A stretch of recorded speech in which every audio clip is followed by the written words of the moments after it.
Greetings to you in the name of Jesus Christ. యేసుక్రీస్తు నామములో అందరికీ శుభాభివందనం తెలియజేస్తున్నాను. And I thank God for this opportunity to give a word of God.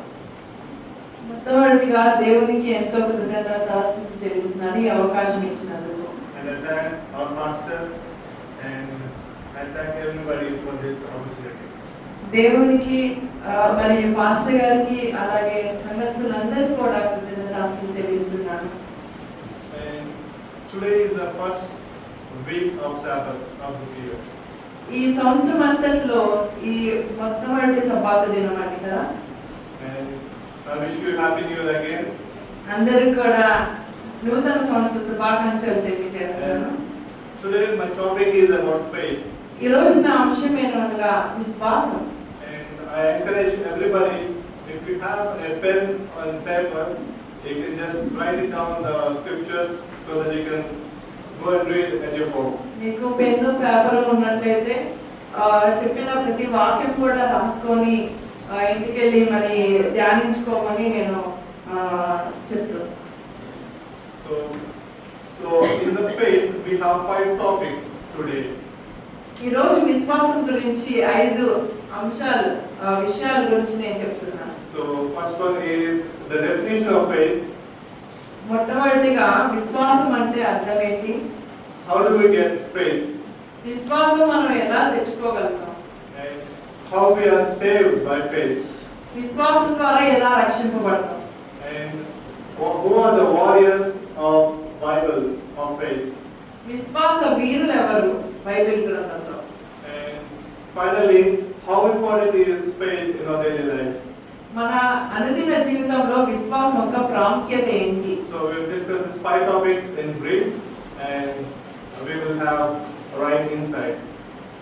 ఈ రోజు మనము ఈ యొక్క విషయాల గురించి తెలుసుకుందాం లోతుగా. So the definition of faith, please refer Hebrews 11:1.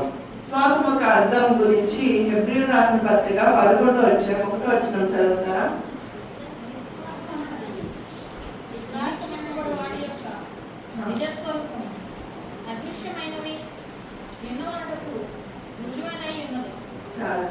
Yes. So the definition, we have 2 parts in the definition. ఈ యొక్క అర్థంలో 2 భాగాలుగా మనం చూసినట్లయితే So one is evidence of things not seen. అదృశ్యమైనవి ఉన్నవటకు రుజువు. So with faith we believe that there is God. There is one God, Jesus Christ. మనం విశ్వాసంతో ఒకటి నమ్ముతాం ఏంటంటే ఒకే ఒక దేవుడు ఉన్నాడు, ఆయన పేరే యేసుక్రీస్తు. We do not see God, but we believe with faith that there is God and we believe. మనం దేవుని చూడలేము కానీ మనం నమ్ముతాం ఏంటంటే దేవుడు ఉన్నాడని. అవునా? And another part in this is the hope for the things unseen. ఇంకో విషయం ఏంటంటే నిరీక్షించబడు వాటి యొక్క నిజ స్వరూపం. So what is our hope as believers and Christians? మనం విశ్వాసిగా క్రైస్తవునిగా మన నిరీక్షణ ఏమై ఉన్నదండి? Our hope is Jesus Christ and he will come again for the second coming.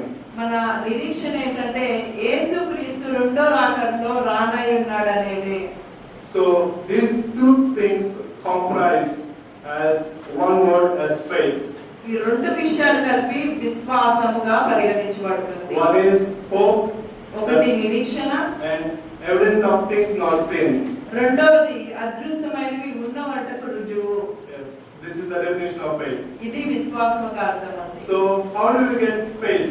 మనం విశ్వాసం ఎలా సంపాదించుకోగలుగుతాం? So refer Bible Romans 10:17. రోమా 10వ అధ్యాయము 17వ వచనం చూద్దామండి. 10వ అధ్యాయము 17వ వచనం రోమా. కాగా వినుట వలన విశ్వాసం కలుగును, వినుట క్రీస్తును గూర్చిన మాట వలన కలుగును. So how do we get faith now? విశ్వాసం మనకు ఎలా వస్తుందండి? వినుట వలన విశ్వాసం. So when you hear the word of God by someone, it may be a pastor, it may be your friend, or you may be listening from TV or some phone. So when you hear the word of God, you'll get faith. దేవుని వాక్యము ఏ విధంగా వినండి, pastor గారి ద్వారా వినండి, మరి చర్చిలో వినండి, లేకపోతే టీవీ ద్వారా వినండి, ఫోన్ ద్వారా వినండి. మన విశ్వాసం అనేది పెరుగుతుంది దేవుని వాక్యం విన్నప్పుడు. So people those who are saved, people those who are not Christians, they just listen to the word of God preached by the pastor or someone and they get saved through faith. మరి క్రైస్తవులు అనేటువంటి వాళ్ళు pastor గారు చెప్పిన వాక్యం ద్వారా విని మరి రక్షించబడతారు. So everyone sitting here has listened to the word of God before and we all believe in Jesus Christ through faith. మనమందరం యేసుక్రీస్తు ద్వారా విశ్వాసము ద్వారా మనం రక్షించబడతాం. ఇక్కడ కూర్చున్న ప్రతి ఒక్కరు కూడా మనందరం కూడా. So how we get saved, how we get salvation through faith? మనము విశ్వాసం ద్వారా ఎలా రక్షింపబడతాం ఎవరికైనా తెలుసా? So for that Romans 10:9.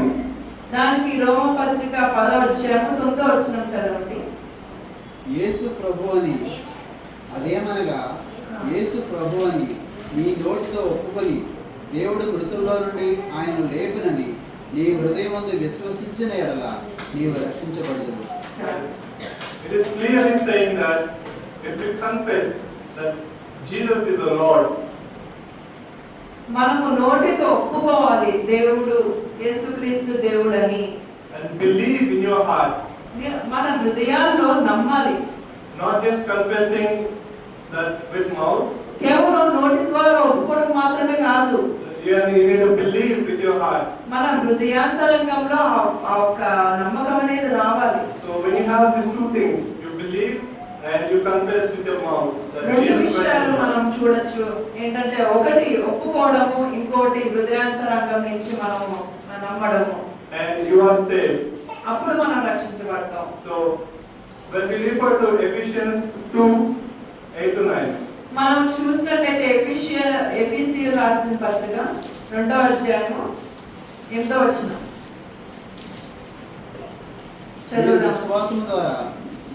మీరు విశ్వాసము ద్వారా కృపచేతనే రక్షించబడి ఉన్నారు. ఇది మీ వలన కలిగినది కాదు, దేవుని వరమే. and 9. 9వ వచనం. అది క్రియల వల్ల కలిగినది కాదు, కనుక ఎవడనూ అతిశయపడ వీరలేదు. మరియు వాటి యందు So verse 8 says that మీరు we are విశ్వాసము saved. ద్వారా కృపచేతనే రక్షించబడి. Yeah, we are saved by grace through faith in Jesus Christ. మనము దేవుని కృప చేత మాత్రమే రక్షించబడ్డాం విశ్వాసం ద్వారా. Yes, when you put our faith in God, మనము దేవుని మీద విశ్వాసం ఉంచినప్పుడు, so we are not saved by works, we are not saved by many things that we do. మనము నీతి క్రియల ద్వారా మనం అనేక కార్యాలు చేస్తూ ఉంటాం కదా, క్రియలు వాటి ద్వారా రక్షించబడమండి.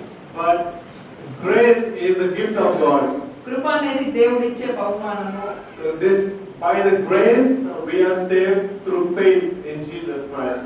మనము దేవుడు ఇచ్చే కృప వల్లనే మనం విశ్వాసం ద్వారా రక్షించబడతాము. So in verse 9 it says, verse 9, అది క్రియల వలన కలిగినది కాదు కనుక ఎవడును అతిశయపడ వీలు లేదు. so what are the works that is mentioned? ఇక్కడ ఏమి మరి రాయబడి ఉందండి? ఏం తెలియజేస్తున్నారు? What are the works? ఏ క్రియలు అంటున్నారు? Works doesn't mean offerings or ఇక్కడ క్రియలు అంటే కానుకలు కాదండి, ఇవ్వడం కాదు. so by works we are not saved. That means by offerings we are not saved. We are not saved by building church. We are not saved by cleaning the church. మనం కానుకలు ఇవ్వడం ద్వారా రక్షించబడము, లేకపోతే మరి మందిరం కట్టడం ద్వారా కాదు. We are not saved by helping poor or orphans. మరి పేదవాళ్ళకి సహాయం చేయడం, అనాథాలకి సహాయం చేయడం ద్వారా కాదు. We are not saved by reading Bible or participating in church activities. మనం సంఘ కార్యక్రమాల్లో పాల్గొనడం ద్వారా కానీ, మరి బైబిల్ చదవడం ద్వారా కానీ కాదండి. We are not saved by any other works that we do. ఏ విధమైన కార్యాల చేత కాదు కానీ. And we cannot achieve salvation through works. మనం రక్షణ అనేది మన క్రియల ద్వారా మనం పొందుకోలేమండి. So It clearly says that we are saved by grace. Grace is the gift of God. ఇక్కడ మరి స్పష్టంగా రాయబడి ఉంది దేవుని వాక్యం సెలవిస్తుంది ఏంటంటే దేవుని కృప చేతనే మనకి రక్షణ అనేది వస్తుంది. And the third topic in this, మూడో విషయం ఏంటంటే ఇందులో the fourth topic in this is warriors of faith. విశ్వాస వీరుల గురించి చూద్దాం. So for that, refer to Hebrews 11, హెబ్రీయులు 11వ అధ్యాయం చూడండి. and we'll see some of the great warriors. Hebrews 11, verse 4.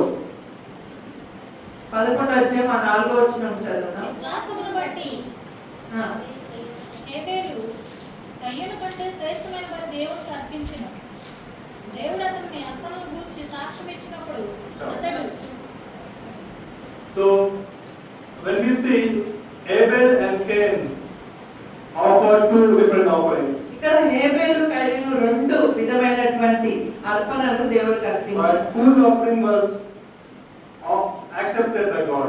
ఎవరి అర్పణని దేవుడు అంగీకరించారని ఇద్దరిలో హేబేలు yes. Yes. Because Abel knew through faith, he believed that this is the right offering.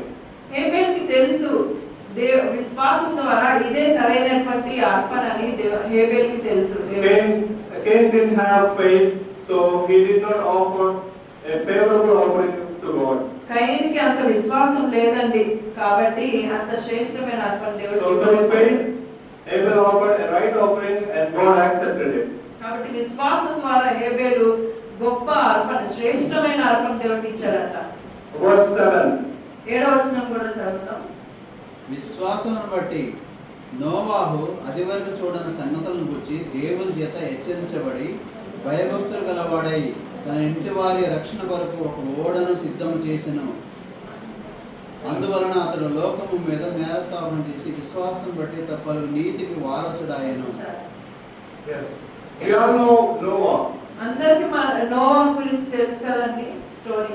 And when God warned the people of God, when God warned Noah, దేవుడు నోవాకి ఆజ్ఞాపించినప్పుడు he obeyed it. విధేయతతో చూపిస్తాడు. God said, there will come a great flood through rain. గొప్ప వర్షపాతం రాబోతుంది అని నోవాకు చెప్తాడు. జలప్రలయం రాబోతుంది అని నోవాకు చెప్తాడు So దేవుడు. the important thing is, no one never seen rain in his life. ఇక్కడ ప్రాముఖ్యమైన విషయం ఏంటంటే నోవా ఎప్పుడు కూడా వర్షం అనేది చూడలేదండి తన He జీవితంలో. never seen rain. He never seen the flood will come that will cover the mountains. జలపాతం కాదు కదా, వర్షం కాదు కదా, ఒక్క చుక్క నీరు ఆకాశం నుంచి పడడం చూడలేదట. So what kind of faith you need to have to believe this? ఎలాంటి విశ్వాసం కలిగి ఉండాలని, ఎంత విశ్వాసం కలిగి ఉండాలో ఇది నమ్మడానికి మనం. So he believed through faith and he built an ark to save his people. కాబట్టి అతను విశ్వాసం ద్వారా నమ్మి ఒక ఓడను కడతాడు దేవుడు చెప్పగానే. So see verse 8 and 9. 8వ వచనం కూడా చదువుదాం. అబ్రహాము పిలువబడినప్పుడు విశ్వాసమును బట్టి ఆ పిలుపునకు లోబడి తాను స్వాస్థ్యముగా పొందనయున్న ప్రదేశమునకు బయలువెళ్ళెను. మరియు ఎక్కడికి వెళ్ళవలెనో అది ఎవరు ఎరుగక బయలువెళ్ళెను. So we all know Abraham. Every Abraham. small kid also knows Abraham. ప్రతి చిన్న పిల్లోడు కూడా అబ్రహాం గురించి చెప్పండి. Because of his great faithful acts. ఎందుకంటే గొప్ప విశ్వాస కార్యాలు అబ్రహాం చేశాడు. So Abraham was called by God. Abraham దేవుని చేత పిలువబడ్డాడు. So when he was called, he was given a promise and he was told to go to the foreign land. మరి దేవుడు పిలిచినప్పుడు అబ్రహాము వెంబటనే ఆ ఒక తెలియని ప్రాంతం దేశానికి వెళ్ళబడినప్పుడు ఆ విదేశానికి వెళ్ళడానికి సిద్ధపడతాడు Abraham. He obeyed God with faith that he doesn't know what land he is going. He doesn't know who are living in that land. అతను ఏ దేశానికి వెళ్తున్నాడో తెలియదు, ఏ ప్రాంతానికి వెళ్తున్నాడో తెలియదు, కానీ దేవుడు చెప్పాడనే విషయం మాత్రమే పట్టుకొని దానికి విధేయత చూపిస్తాడు Abraham. For example, if you are told to go to Pakistan, మరి will you go? మీరు పాకిస్తాన్ వెళ్ళమంటే మీరు వెళ్తారండి? No, because వెళ్ళరు. ఎందుకని? it is full of terrorism. మొత్తం కూడా ఒక ఉగ్రవాద దాడులు జరుగుతూ ఉంటాయి మన శత్రువుల దేశం కదా. So when God tells you to go to that land, you need to have that faith in you so that you can go into the land that God will guide me and God will give me the inheritance. మన దేవుడు చెప్పినప్పుడు అబ్రహాముకి ఆ తెలియని దేశానికి వెళ్తాడు. ఎందుకు అంటే దేవుడు చెప్పారు కాబట్టి ఆ ఒక స్వాస్థ్యాన్ని పొందుకోవడానికి వెళ్ళడానికి సిద్ధంగా ఉంటాడు. Verse 17. 17వ వచనం చదువుదాం. అబ్రహాము శోధింపబడి విశ్వాసమును బట్టి ఇస్సాకును బలిగా అర్పించెను. ఎవడు ఆ వాగ్దానము సంతోషంతో అంగీకరించాడు. So this is one of the greatest act of faith in history of Bible and in Abraham's life. చరిత్రలోనే అబ్రహాము విశ్వాసం చూపించిన ఏకైక మరి నిర్ధారణ మరి ఇదన్నమాట. This is the greatest act of faith. ఇది ఒక గొప్ప విశ్వాసం కార్యం చూపించాడు Abraham. Because Abraham was 35 years old when God promised him a son. అబ్రహాంకి 75 సంవత్సరాలు ఉన్నప్పుడు దేవుడు వాగ్దానం ఇస్తాడు కదా.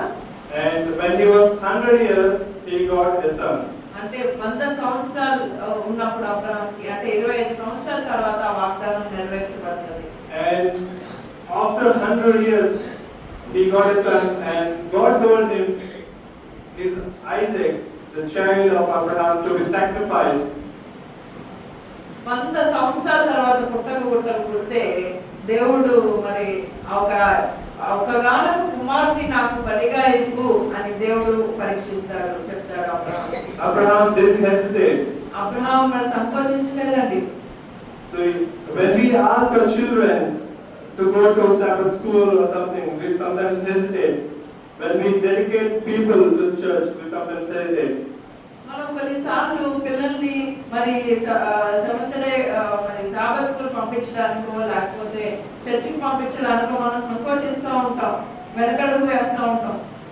Abraham didn't even hesitate to offer the Isaac for his offering. అబ్రహాముకున్న ఏకైక కుమారుని దేవునికి ఇవ్వడానికి కూడా సిద్ధపడతాడండి.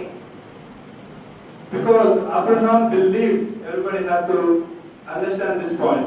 Because Abraham believed in God through faith, even though he was offered, God is able to wake him up from death. ఎందుకంటే అబ్రహాము విశ్వసిస్తాడు, నమ్ముతాడు ఏంటంటే నా దేవుడు ఎంత గొప్ప దేవుడు అంటే నా కుమారుడు చనిపోయినా కూడా మళ్ళా తిరిగి బ్రతికించగలడని విశ్వాసం అబ్రహాముకు ఉంది. Yes, that is the greatest act of faith from Abraham. That is the greatest act of faith from Abraham. ఇదే గొప్ప విశ్వాసం అన్నమాట అబ్రహాముకు. And refer to verse 29. 29వ వచనం చదువుతాం.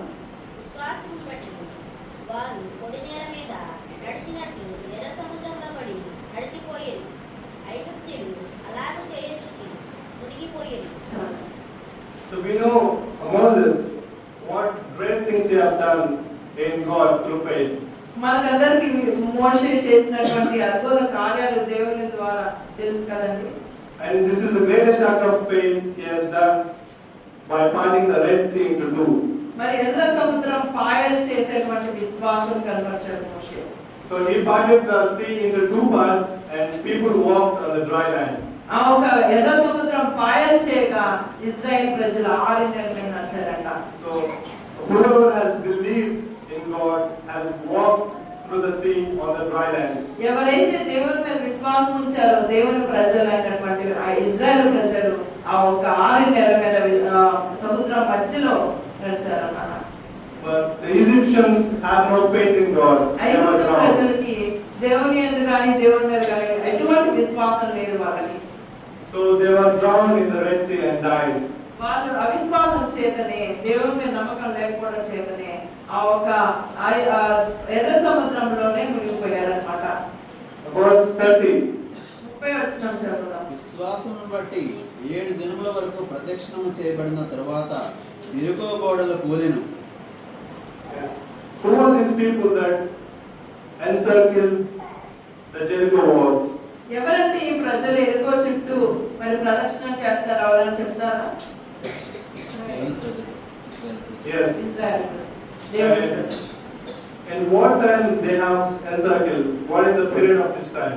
ఏ ఏ ఒక కాలంలో మరి యెహోషువ. Yes, during Joshua's time, these Israelites were told to encircle around the walls of Jericho so that the walls will be destroyed. ఆ ఎరుకో పట్టణం గోడల చుట్టూ ప్రదక్షిణ చేయమని దేవుడు మరి ఇశ్రాయేల్ ప్రజలు చెప్పినప్పుడు వాళ్ళు ప్రదక్షిణం చేస్తారు. So you need to have great faith. మనకి గొప్ప విశ్వాసం ఉండాలి. చూడండి, For example, ఉదాహరణగా sometimes some buildings will have damage on the particular pillars of the buildings. We need to take it down completely. మరి ఒక Old buildings.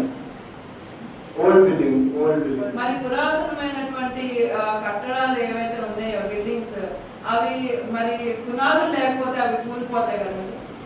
So what I'm saying is the old buildings have to be destroyed through cranes, through machines and everything. మరి పురాతనమైనటువంటి కట్టడాలు అనేటువంటివి మరి cranes ద్వారానో లేకపోతే machines ద్వారానో మరి పడగొడుతూ ఉంటారు. If somebody tells you go around for 7 times and the buildings will be destroyed, will you believe it? అలాగే మరి ఎవరైనా మీకు చెప్పారనుకోండి ఈ బిల్డింగ్ చుట్టూ జస్ట్ తిరగంటే అది కూలిపోద్ది అని చెప్తే ఎవరైనా నమ్ముతారా? Nobody believes. ఎవరు నమ్మరు. When God said people believe with faith, కానీ దేవుడు చెప్పినప్పుడు వాళ్ళు విశ్వసించారు. so with faith they roamed around the walls of Jericho for 7 days. అదే విశ్వాసంతో 7 రోజులు వాళ్ళు ప్రదక్షిణం చేస్తూ ఉంటారు. So the walls came down. ఒక గోడలు కూల్చబడతాయి అన్నమాట. These are, and so many people who believed, David, Samson, Saul, many people who were Solomon, many people, Job, these all people believed in God and performed great things. అలాగే మనం ఎంతో మంది చూస్తూ ఉంటాం కదా బైబిల్లో, సంసోను లేకపోతే యోబు, అనేక మంది మనం చూస్తూ ఉంటాం కదా. ఇటువంటి వాళ్ళు విశ్వాసం ద్వారా గొప్ప కార్యాలు చేశారన్నమాట. So the last topic I want to tell you, ఆఖరి విషయం నేను చెప్పాలనుకున్నాను. how faith is important in our life.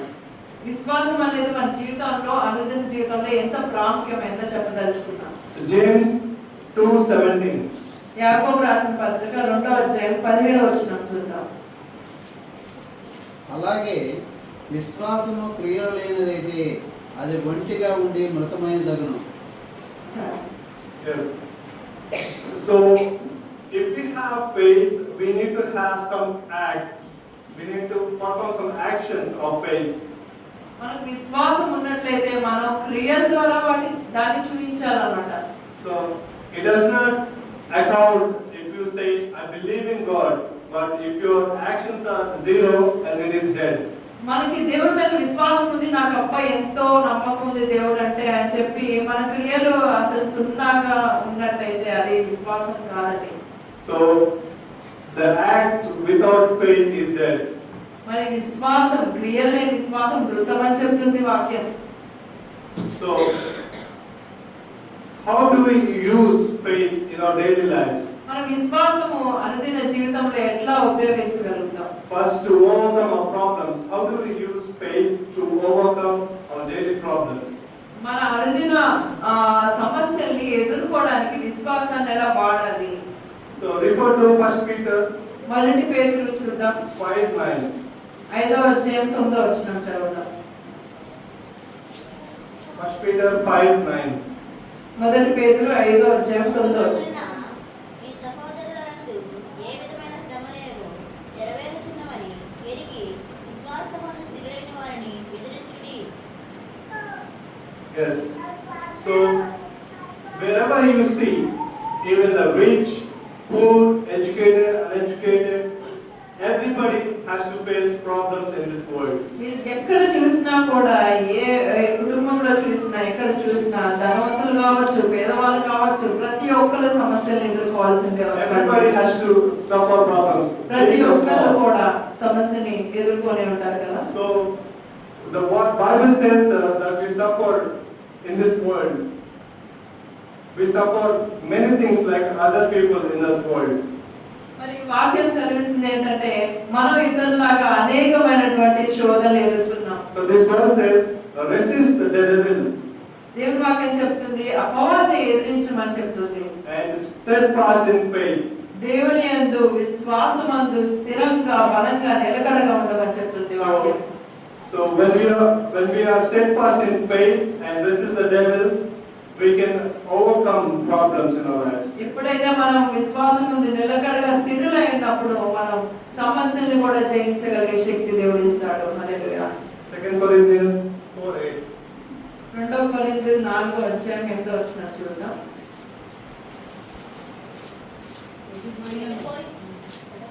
శ్రమపడుతున్నను విడిచిపబడిన వారము కాము, అపాయములో ఉన్నను కేవలము ఉపాయము లేని వారము కాము, శ్రమపడుతున్నను దిక్కులేని వారము కాము. Sorry.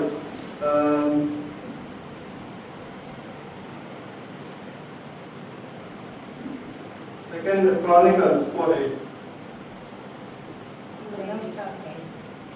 2 కొరింథీ 4:18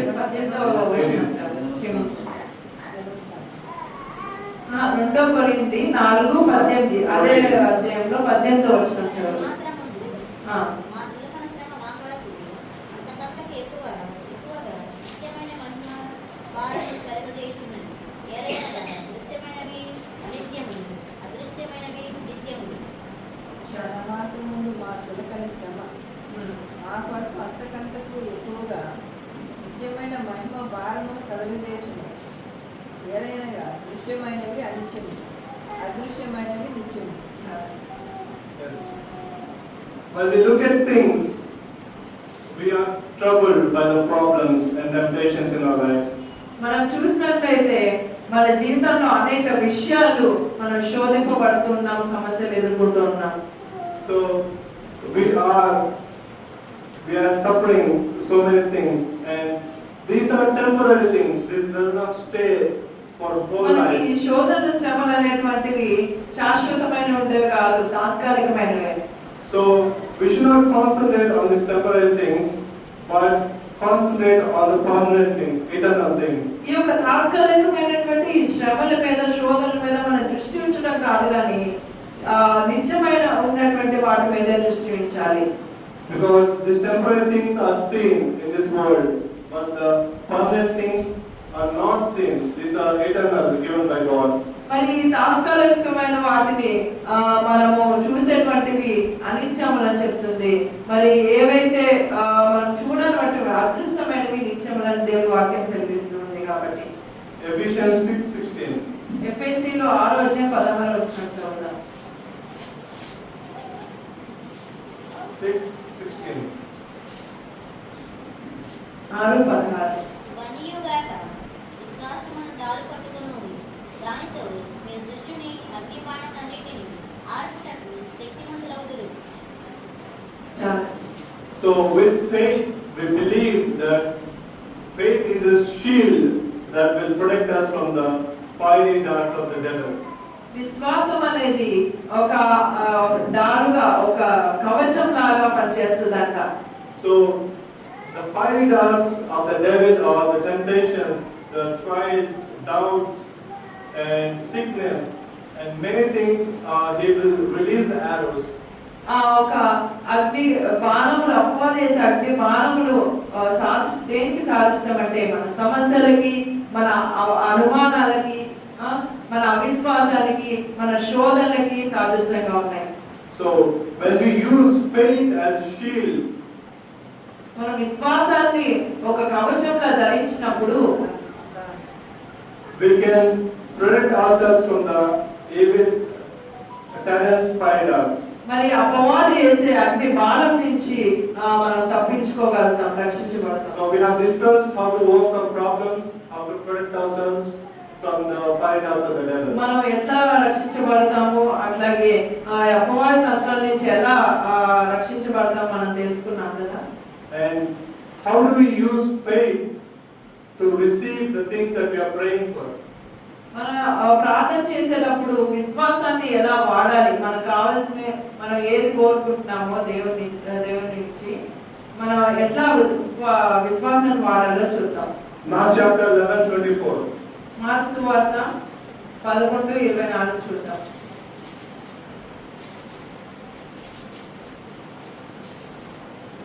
అందుచేత ప్రార్థన చేయనప్పుడు మీరు అడుగుచున్న వాటి నెలను పొంది ఉన్నామని నమ్ముడి, అప్పుడు అది మీకు కలుగునని మీతో చెప్పుచున్నాను. Yes. So here we need to use faith when you're praying. Not just praying, you need to believe. If you're praying for something, you need to believe that you have received them and you will have it. మనం ప్రార్థన చేయనప్పుడు మనం ప్రార్థన చేసి దేవా నాకు ఇది కావాలి అది కావాలి అని అడగటం మాత్రమే కాదు, మనం ఆల్రెడీ దాన్ని పొందుకున్నామని నమ్మాలి. So it is not easy. అది చాలా సులువైన విషయం కాదండి. Example, if you're praying for a bike, మనం ఉదాహరణగా మనం ఒక వాహనం గురించి ప్రార్థన చేసినప్పుడు you just don't pray that I want bike. కేవలం నాకు బైక్ కావాలి, నాకు వాహనం కావాలి దేవా అని మాత్రమే అడగడం కాదు. But with faith, you need to believe that you already have received it. మన విశ్వాసం ద్వారా నమ్మాలి ఏంటంటే నాకు దేవుడు ఆల్రెడీ నాకు వాహనం ఇచ్చేసాడు అన్నట్టుగా మనం చూడాలన్నమాట. So this is what the word says clearly, that when you pray, you need to believe that you have received them. మరి దేవుడు వాక్యం స్పష్టంగా చదివిస్తుంది ఇక్కడ ఏంటంటే మరి ప్రార్థన చేయనప్పుడు మీరు అడిగిన వాటిని నేను పొంది ఉన్నారని నమ్మమంటుంది దేవుడి వాక్యం. So Matthew chapter 21:21. మత్తయి సువార్త 21:21 చూద్దాం. అందుకు యేసు, మీరు విశ్వాసము కలిగి సందేహపడకుని ఎడల ఈ అంజూరం చెట్టు నాకు జరిగిన దానిని చేయటం మాత్రమే కాదు, ఈ కొండను చూచి నువ్వు ఎత్తబడి సముద్రంలో పడవేయదు కాక అని చెప్పిన ఎడల అలాగ జరుగునని మీతో నిశ్చయముగా చెప్పుచున్నాను. Yes, the same verse is in Matthew 17:20 as well. That Jesus is saying that do not doubt, believe that if you have a faith that you can move mountains. మరి దేవుడి వాక్యం చదివిస్తుంది. దేవుడు అంటాడు ఏంటంటే మీరు సందేహం అనేది ఉండకూడదు. Jesus says in Matthew 17:20, if you have faith of a mustard seed, you can move mountains. మరి మత్తయి సువార్త 17:20 చెప్తుంది మనకి ఆవగించేంత విశ్వాసం ఉండాలి అని చెప్తుంది.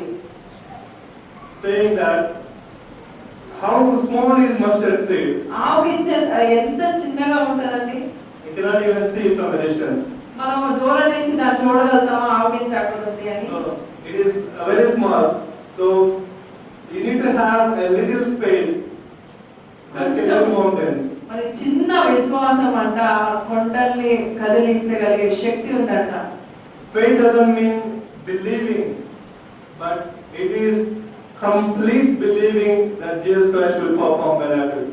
మరి విశ్వాసం అనేది జస్ట్ నేను నమ్ముతున్నాను అని మాత్రమే కాదు, కానీ అది దేవుడు కార్యం చేస్తాడు అనేటువంటి బలమైన విశ్వాసం మనం కలిగి ఉండాలి. James chapter 1:6. యాకోబు 1:6 చూద్దాం.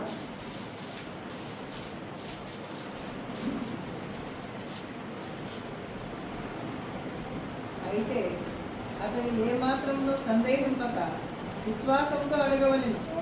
సందేహించువాడు గాలి చేత రేపబడి ఎగిరిపడి సముద్ర తరంగమును పోలి ఉండెను. Yes. The main enemy of faith is doubt. మరి మొట్టమొదట మనకి శత్రువు ఎవరంటే మన అవిశ్వాసమే. Yes. If you doubt, you will not receive things with faith. మనం అవిశ్వాసం ఉందా మనకి అసలు జరగనే జరగదు. For example, I told you when you're praying for bike, if you say, I may get, but I will not get, I do not know. నాకు వాహనం కావాలనుకుంటున్నాను కానీ అది వస్తుందో రాదో నాకైతే తెలీదు అని అన్నారు అనుకోండి, అవిశ్వాసం ఉన్నట్టు. That is having doubt. So when you have this doubt, you'll be tossed like a ocean's waves. మరి దేవుడి వాక్యం చెప్తుంది ఏంటంటే అవిశ్వాసిగా ఉన్నప్పుడు మరి సముద్ర తరంగాలు గాలి చేత రేపబడి ఎగిరిపడి సముద్ర తరంగాల్ని పోలి ఉంటామంట మనం. So if you're asking for something, if you're praying for something, you need to have faith without any doubt. మనం ప్రార్థన చేసేటప్పుడు ఖచ్చితంగా అనుకోవాలి ఏంటంటే నాకు అవిశ్వాసం లేకుండా ప్రార్థన చేస్తున్నాం లేదా అనేది మనం చూసుకోవాలి.